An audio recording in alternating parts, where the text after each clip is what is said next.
Hello साथियों, कैसे हैं आप सभी। मैं विवेक एक बार फिर से आप सभी साथियों का आपके अपने परिवार एग्जाम में हार्दिक स्वागत करता हूं। हम हैं एग्जाम कलम से क्रांति।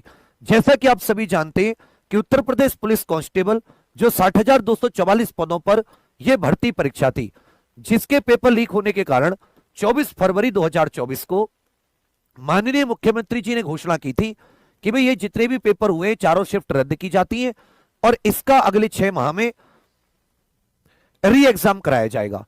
अब तब से आप सभी लोग सोच रहे थे कि री एग्जाम कब होगा, क्या होगा, कहीं पर भर्ती बोर्ड अपनी तैयारी कर रहा है, नहीं कर रहा। और अभी कुछ दिनों पहले भी मैंने आपको वीडियो बना के बताया था कि भाई देखिए जो परीक्षा केंद्र है वो असल में मांगे जा रहे हैं और वो जो नोटिस था बहुत से लोग उसे फर्जी बता रहे थे। मैं आपसे बोला भी था कि मतलब आप सब वीडियोस पे अगर यूट्यूब पे भरोसा करने लगे तो फिर आप शेख चिल्ली बन जाओगे। और आपको शेख चिल्ली नहीं बनना, आपको एक कांस्टेबल बनना है, बढ़िया जबरदस्त एक IQ होता है, उसका कोई बुद्धि होती है, अपनी सोचने समझने की क्षमता होती है। लेकिन तुम लोग क्या है, तुम पता नहीं भरोसा बहुत जल्दी करते हो। अच्छी चीज है पर थोड़ा सोच समझकर तब किया करो। और आज ये साथी अखबार में भी आई है कि पुलिस भर्ती परीक्षा के लिए मांगी शिक्षण संस्थानों की सूची। बुलंदशहर जनपद की खबर है कि यूपी पुलिस भर्ती परीक्षा को कराने के लिए एक बार फिर से तैयारियां शुरू हो चुकी हैं। इसके लिए जिले में परीक्षा केंद्र बनाने के लिए भर्ती बोर्ड ने शिक्षण संस्थानों की सूची मांगी है। इस पर जिला विद्यालय निरीक्षक कार्यालय की ओर से 35 विद्यालयों की सूची भेजी है। यूपी पुलिस एवं प्रोन्नति भर्ती बोर्ड की ओर से पिछले 17 और 18 फरवरी को आरक्षी पद के लिए लिखित परीक्षा आयोजित कराई गई थी और पेपर लीक पर धरना प्रदर्शन किए थे।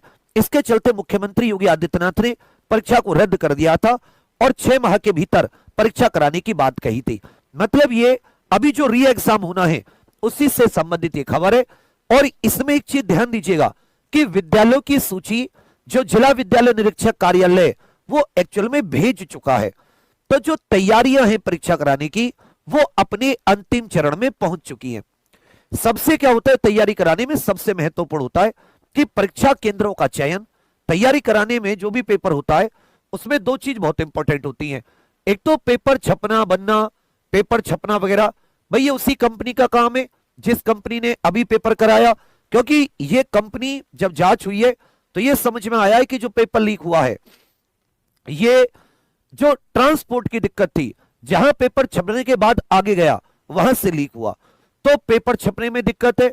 और दूसरी चीज क्या है, दूसरा जो परीक्षा केंद्र होते हैं ये भी एक बहुत इंपॉर्टेंट चीज है।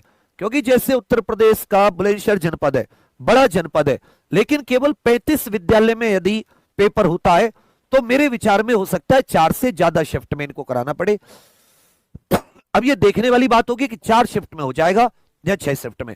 लेकिन एक चीज ये बिल्कुल क्लियर हो जाती है, आप सभी समझ लीजिए कि यूपी पुलिस कांस्टेबल का री एग्जाम जो है उसके लिए भर्ती बोर्ड ने तैयारी शुरू की है। और मैं आपको पिछली वीडियोस में क्या बताता हुआ चल रहा हूं, किसी को याद है? मैं आपको संभावित कि भाई इसकी जो एग्जाम तिथि है, इसकी संभावित एग्जाम डेट क्या हो सकती है, कब है इसका संभावना कि भाई इस दिन या इस महीने में इसका एग्जाम होना है। तो मैं एक बार फिर से आप सभी साथियों को बता दूं कि इसका जो एग्जाम होना है वो जून के एंड में, जून 2024 के एंड में, जून के एंड में आप इसका एग्जाम मानिए, जून के एंड में या फिर जुलाई की स्टार्टिंग में, जुलाई की शुरुआत में। लेकिन 90% जो चांस है वो जून के एंड के हैं। 4 जून को रिजल्ट आ जाएगा किसका, चुनावों का। आचार संहिता खत्म हो जाएगी। पुलिस पर भी जो दबाव है, क्योंकि अभी तो पुलिस इतनी व्यवस्था बना नहीं पाएगी, चुनाव प्रबंधन में लगी हुई है, इलेक्शन मैनेजमेंट में लगी हुई है, इलेक्शन कमीशन के अधीन काम करती है।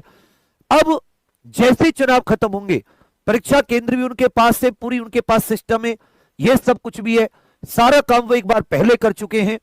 बस इनको क्या कराना है, आपको एग्जाम डेट देकर एग्जाम कराना है। तो साथियों आपके पास जो दिन बचे हैं 20 दिन इस महीने के और 30 दिन अगले महीने के, 30 और 20 50 और 15-20 दिन मान लीजिए आप जून के, 50 और 20 70 के करीब आपके पास दिन बचे। ये 60-70 दिन ही है जिनमें आप अपनी जितनी तैयारी कर सकें। अब एक चीज जरूर समझ लीजिएगा, क्योंकि आपको पेपर में टाइम मिल गया है। पेपर में टाइम मिलने के कारण आपका जो पेपर आएगा उसका लेवल अच्छा होगा। अब आप ये मत सोच के जाइएगा कि पेपर वही लेवल आएगा जो 17-18 फरवरी को आया है। 17-18 फरवरी का पेपर का जो लेवल था वो बहुत ही मॉडरेट इजी था। उसका एक इजी होने का कारण यह भी था कि भाई समय कम था आपके पास, लेकिन अब आपके पास भरपूर समय है। हमने अपनी तरफ से पूरी कोशिश जारी कर